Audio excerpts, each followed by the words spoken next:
شلون تهتز الشوارب يا صدام واليوم من توفى جميع الشوارب. ما عاد فيه الا سوالف بالاعلام والسيف ما حد على جره ومجارب، وما عاد ابو زيزوم ولا ظل ضرغام من عقب عينك يا عطيب المضارب. راحت معزتنا الدرهم تدرهام واليوم صرنا مثل حقل التجارب. الروس يجرب له صواريخ والغام، وامريكا جتنا بالسياسة تحارب. جابوا لنا الارهاب في ثوب الاسلام وخلوا بعضنا في بعضنا الضارب. وراح العمامة صار عنتر ومقدام يعكر علينا صافيات المشارب، واللي يجي ويبيعنا حكي واوهام ثري على سفك الدمل ومآرب.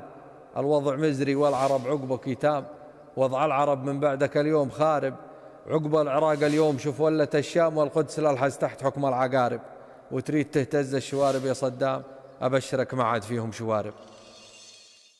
يا ثامر الفاعور يا طيب صدام، عندي سؤال أسألك وش أنت شارب؟ صدام مات ولا خدم دين الإسلام، واليوم للشعار مصنع تجارب. حطم بلد 6 نساوين ويتام، مثله مثل بشار شعبه يحارب. يخون جاره والمسلمين نيام، في ليلة ظلمة يطفي الكهارب. من بعد ما عشتوا على عز وانعام، اليوم تاكل من صحون الأقارب. أطيبكم اللي ياكل الخبز بيدام، وعقبه يقصور مجاورين المضارب. واخوان نوره حطموا كل الأصنام، من فعلهم محدن من الغرب قارب. وسلمان عز للعرب في حكم عام، بس قوي يقطع على كل غارب. تلقاه مع جيشه ومع الفوج قدام، ما هو بعمك لاخر يقبو هارب. راحت 8 سنين أحلام بأحلام، وإيران تنتف في طوال الشوارب. وين الشوارب يوم تنفيذ الإعدام؟ أكيد مخك منقس الوقت ضارب.